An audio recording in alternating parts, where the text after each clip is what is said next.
수도권 지역에서 눈여겨보고 있는 지역이 대선이라는 빅 이벤트가 있잖아요. 네.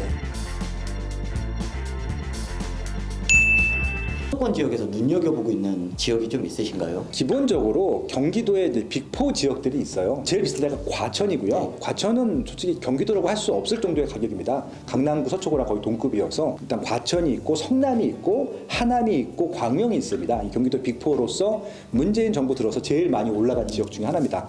시세가 많이 올라가다 보니까 최근에 오히려 좀 주춤해요. 왜? 너무 많이 올라갔기 때문에. 근데 주춤한 다음에 어떤 시장들이 펼쳐지냐면은 요 빅4보다 좀 한 단계 아래 지역들이 올라가기 시작했거든요. 그것들이 한 2년 정도 많이 올랐어요. 그래서 이제 지금 2군이나 3군 입지들이 많이 올랐고 최근에 비규제 지역들까지 다 올라가죠. 3군 지역까지 다 올라갔거든요. 그러다 보니까 2군이나 3군 가격이 1군 가격과 거의 유사해진 거예요. 그럼 1군에서 보면은 좀 가격이 싸 보이죠. 그러니까 아마 올해는 이쪽 지역들의 시세들이 좀 올라갈 수도 있지 않을까라는 예상을 해보고 있고요. 그 이유 중에 하나가 2군 가격들이 1군 가격과 똑같다 보니까 2군 지역에 살던 분들이 1군으로 이사를 가요. 돈 없이. 왜? 가격이 똑같으니까. 그러면 입지가 좋은 데 가는 것이 당연한 것들이잖아요. 그래서 아마 3군에서 2군으로, 2군에서 1군으로 이사 가려고 하는 수요층들이 증가하다 보니까 그렇게 수요를 받을 수 있는 입지들은 올해 주목해 보셔도 좋을 것 같고, 역으로 말씀드리면은 2군 입지 중에서 혹은 3군 입지 중에서 수요가 좀 빠질 입지들은 조심하실 필요가 있다. 그러니까 예를 들어서 작년에 아마 가장 뉴스에서 많이 나왔던 지역이 성남이었을 것 같아요. 대장동 때문에. 엄청 많이 나왔죠. 예, 정치적인 이슈로도 그렇고 네. 실제 대장동에 입주가 많았어요. 네. 한 7,000세대 가까이 입주를 하다 보니까 입주 물량이 많게 되면 조정을 당하거든요. 그래서 이 성남 분당구거든요. 여기가 분당구의 매매가도 조정을 당했었고요. 전세가 장난 아니게 빠졌었어요. 모르셨을 거예요, 일반 분들이. 그럼 그때가 오히려 진입할 기회였던 것들이거든요. 근데 이제 작년에 조정을 당했기 때문에 아마 올해 빠진 만큼 회복이 될 가능성이 높죠. 거제, 통영, 그 러스트벨트라 그래가지고 네. 제조 산업이 많이 힘들었을 때 집값이 많이 떨어졌었거든요.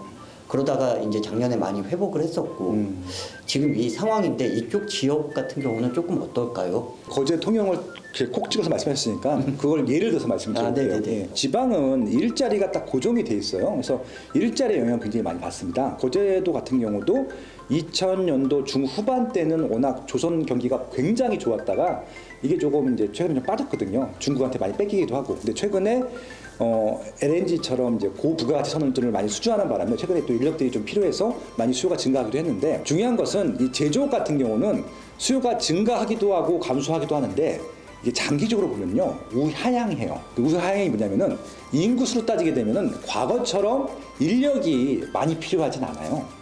과거에 절대 수량이 있을 때만큼 공급이 부족하고 수요는 많을 때는 모든 아파트가 다 올라가거든요. 거제도 그랬고 통영도 그랬었습니다. 근데 이게 이제 지금은 어떻게 되냐면은 시장이 확 좋아지면은 말도 안 되게 많은 물량들을 막 개발을 합니다. 그러다 보니까 시장에서 필요한 것 이상만큼 공급이 될 때가 있거든요. 그렇게 되고 난 다음에는 보통 조정이 됐다가 다시 올라가기도 하는데, 그전에는 다 올랐었는데 그 다음 올라갈 때는 다 올라가지 않아요. 왜? 수요가 그만큼 없거든요. 그래서 올라가는 거랑 올라가지 않는 거는 분명히 구분하셔야 될 것 같다는 말씀을 드리고 싶은 것들이고, 거제나 통영도 최근에 오르긴 했는데 잘 보세요. 올라간 것만 올랐어요. 입지가 좋은데 새 아파트들만 올랐고요.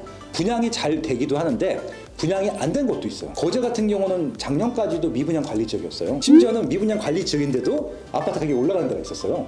그러니까 이게 동시에 존재합니다. 그러니까 앞으로 여러분들은 지방 보실 때 한 지방이라 하더라도 올라가는 거랑 내려가는 거랑 동시에 존재하는 모습들을 보시게 될 것 같아요. 올라가는 거는 대부분 입지가 좋고 신축이고 이런 곳을 많이 눈여겨봐야 되겠네요. 지금 트렌드들은 입지가 아니라 신축인 것 같아요. 오히려 입지들은 대부분 고정이 돼 있기 때문에 이사지를 잘 안 가세요. 그 입지를 벗어나려고 하지 않으시는데 신축 때문에 이사 가시는 분들이 있어요.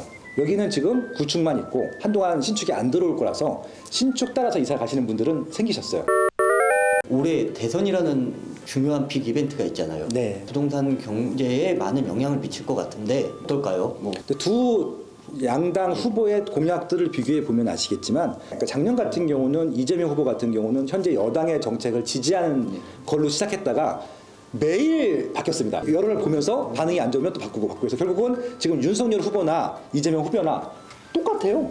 내용이 250만 원 어떻게 숫자를 똑같이 맞출 수 있는지 모르겠어요. 두 분 다 1호 공약이 250만 원 공급이거든요. 1년에 50만 원씩. 그러니까 물론 이제 공급하는 방법은 여기 민간 위주고 공공 위주긴 한데 부동산 시장에 영향을 미치는 것은 공급일 텐데 250만 원가 들어서게 되면은 똑같이 시장에 영향을 미치겠죠. 시장이 안정될 겁니다. 양당 후보님들이 1호 공약을 내세운 250만 원 공급을 내셨다고 하는 것은 지금 공급이 부족하다는 것들이고 그 결론은 뭐냐면은 2022년도에 공급량은 적구나였거든요. 그거는 대선 후보들이 이미 검증이 끝난 거잖아요. 올해만 예상한다고 하면은 올해는 공급량이 적습니다. 그렇게 말씀드릴 수 있는 거죠.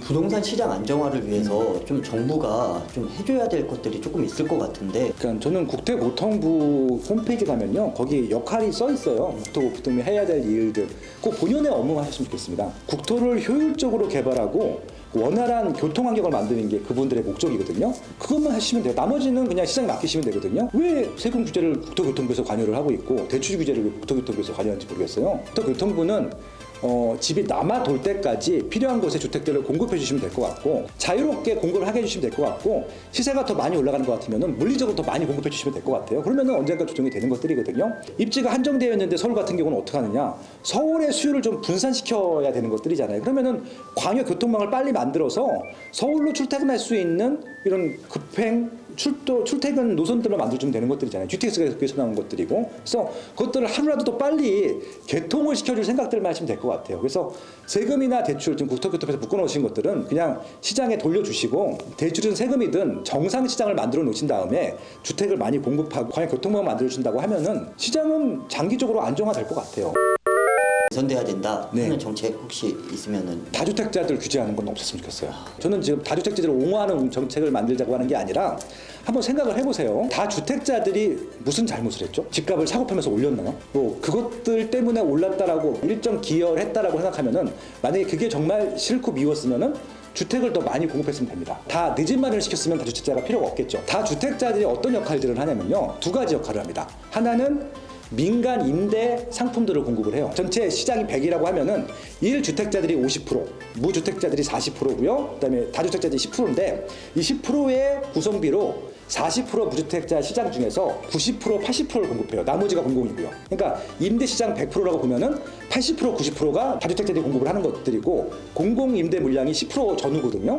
그러면은 민간 임대 부분이 필요하잖아요.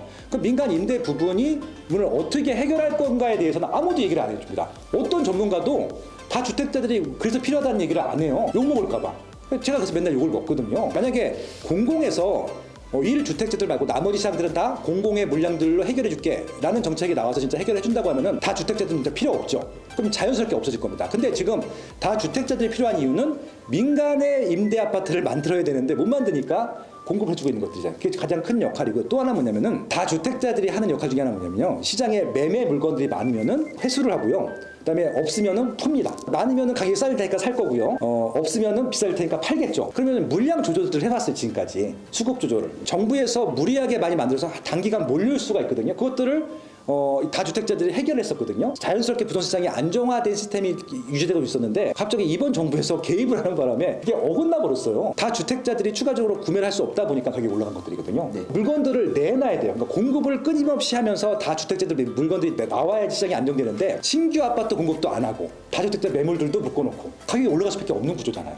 결국은 다주택자들의 역할들을 간과했기 때문에 지금 이 문제들이 생겼다고 생각을 하고 있거든요. 그래서 저는 다주택자들은 그냥 시장에 내버려두면 될 것 같고요. 규제할 필요 없이. 정말 다주택자들이 불필요한 조제라고 하면은 계속 공급을 하게 해주면 됩니다. 그리고 1가구 1주택자들을 많이 만들어주면 되거든요. 실제로 지금 6대4 정도인데 한 8대2 정도로 1주택자 비율을 높이게 되면요, 부동산 시장에 문제 없을 거예요. 정부에서 할 일들은 집을 많이 만들어서 1가구 1주택을 빨리 만들어주는 것이다 라고 말씀을 드리겠습니다. 올해 계획이 있다면 네. 뭐 이제 뭐 또 바라시는 소망이 있다면 어떤 게 있을까요? 정치하시는 분들이 하는 척보다는 실질적으로 좀 열심히 일을 하는 분들이 올해 이제 대선도 있고 지방선거도 있기 때문에 그런 분들이 당선이 되면 좋겠다라는 말씀을 드리고 싶고요. 그런 분들이 당선되면 저도 열심히 좀 도울 생각이 있으니까 정말 전 국민의 주거 복지를 위해서 온 국민이 똘똘 뭉쳐서 좀 그렇게 좀 위기를 돌파하는 2022년 이민년이 됐으면 좋겠다라고 말씀을 드리겠습니다. 네. 공부를 할 때 어떤 걸 봐야 될까요? 빠숑의 세상 답사기라고 하는 좋은 블로그가 있고요. 제가 아침마다 8시마다 라이브로 중계해드리는 유튜브 방송이 있습니다. 보시다 보면 그냥 흘려 듣기만 하셔도 제가 다 공부시켜드려요. 그리고 매일매일 소개해드리니까 다 무료 방송이고 무료 콘텐츠니까 제 블로그랑 유튜브는 좀 많이 사랑해 주시고요. 예, 좋아요, 구독 부탁드립니다. 네.